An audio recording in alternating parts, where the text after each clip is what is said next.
आपण पाहत आहात सत्य व रोखठोक न्यूज चॅनल महावृत्त न्यूज. आवाज तुमचा, ताकद आमची.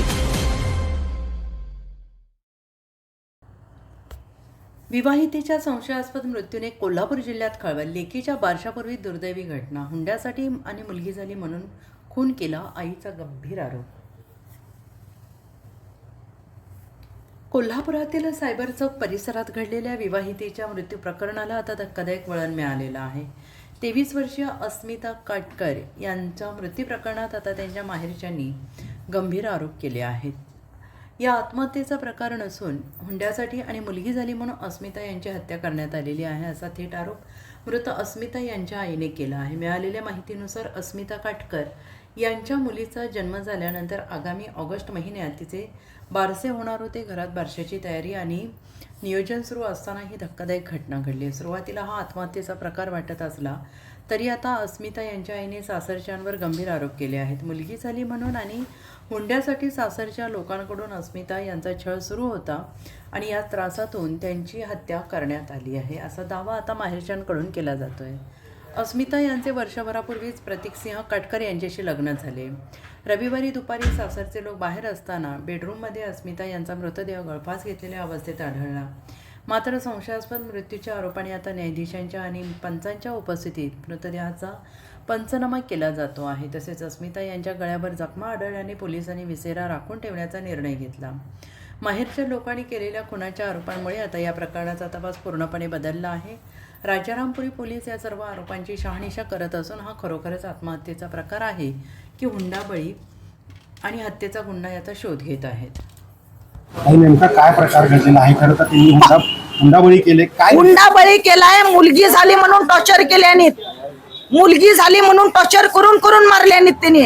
परवा दिवशी शुक्रवारी पोरगी माझी बोलले, मम्मी 15 तारखेला बारसं घाल, ऑगस्टला 15 तारखेला म्हणून. बारशाचा खर्च बी माझ्याकडेच, यांचं बाळ माझ्याकडे खर्च. डिलेव्हरी झाली, हा पहिल्या बाळात पण आई करते, असू देत, दिलं का पोरगी सुखात राहू देत. 7वा महिना केला, अधिक महिना करून घेतल्याने. डिलेव्हरीला एवढे पैसे देऊन सुद्धा अधिक महिना करून घेतल्याने. 3 वर्षात एकदा येत अधिक महिना कर. बाबाला किती हजार पगार आहे, पोरगी भावा म्हणणाऱ्याला किती हजार पगार आहे. माझं सगळं दागिनं ठेवून माझ्या पोरगीची हाऊस केली का या घरात सुखी राहू दे पोरगी म्हणून, आणि हिने मारून टाकल्याने माझ्या पोरीला. कुणाकुणावर संशय? किती? 4 जण, सगळी ती 4 जण आहेत. ननन म्हणणारी प्रतीक मनीषा काटकर, पहिला सासू म्हणणारी प्रतीक काटकर, वीरेंद्र काटकर आणि ऋतुजा काटकर, 4 पण आहेत. ती आजीला पोरगी म्हणणाऱ्या दिवाळीला गेली. आता दिवाळीला आम्ही मिलत्या करून करून म्हटलं पहिली दिवाळी आहे, घेऊन ये म्हणून आली सासरला. कुठं? लाटगावला आली, माझ्या सासरला आली. आजी नात म्हणणारी सांगणार की नाही आजीला, जरा तरी असं करतात तसं करतात. त्या नवऱ्या म्हणणाऱ्या ऐकल्या तेवढीच गोष्ट. तिथं काही बोलला नाही लाटगावात. इकडं कोल्हापुरात घेऊन आला, इथं टॉर्चर केल्या. नंदन म्हणणारी असा मोबाईल काढली आणि असा मारली का आमच्या घराण्याचं वाटोळं लावलीस म्हणून, आजीला सांगितलं म्हणून. असा घासून गेला पुरीला. असा मुलगा की मुलगी काय नेमकं होतं? आणखी काय नेमका त्रास दिला गेला? मुलगा होता असं सांगून कपडे घेतले, काय नेमकं? मुलग्याची कपडे, फुल कपडे मुलग्याची घेतल्याने. जाऊन घरात बघा जावा. 8व्या महिन्यातच घेतले. 8व्या महिन्यात शॉपिंग केल्याने. मुलग्याची फुल कपडे मुलग्याचे आहेत, त्यांच्यात एक सुद्धा मुलगीचा कपडा नाही. तुमच्या मुलीनं यापूर्वी तुम्हाला या बाबतच्या तक्रारी दिल्या होत्या का? दिल्या होत्या, कारण तिला नांदायचं आहे. मम्मी आम्ही 96 कुळी आहे, आपण नांदून दाखवणार, तुमच्या इज्जतीसाठी नांदून दाखवणार. आणि जास्तच त्रास व्हायला लागला तर मम्मी मी आत्महत्या करणार नाही, तुझ्या डोक्याची शपथ आहे. हा घातपात म्हणायचा. हो घातपातच आहे, तुझ्या डोक्याची शपथ आहे. मला सहन नाही झालं तर मी घेणार आहे म्हणून सांगितली.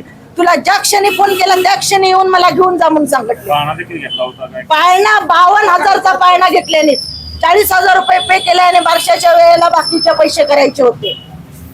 कुठलं बाळ 52,000च्या पाळण्यात, 2,000च्या पाळण्यात झोपू शकत नाही बाळ. आणि तिथं दाखवायसाठी तुम्ही स्टेटस घालायसाठी 6,000 रुपये खर्च करणार तुमचे स्वतःचे. आणि बेबी राजा जन्माला आली म्हणून सगळ्या स्टेटसला भाऊबंधातनी दाखवायसाठी. एक भाऊबंद बारशाला का नाही आला त्यांचा? भाऊबंधांनी सांगितलेली मुलगीकडे लक्ष द्या. त्यांच्याच भाऊबंधांनी का सांगितलेली मला मुलगीकडे बी लक्ष द्या म्हणून. बघायला हॉस्पिटलात आलेल्या भाऊबंधाने एकटीन सांगितली तुमच्या मुलगीकडे बी लक्ष द्या.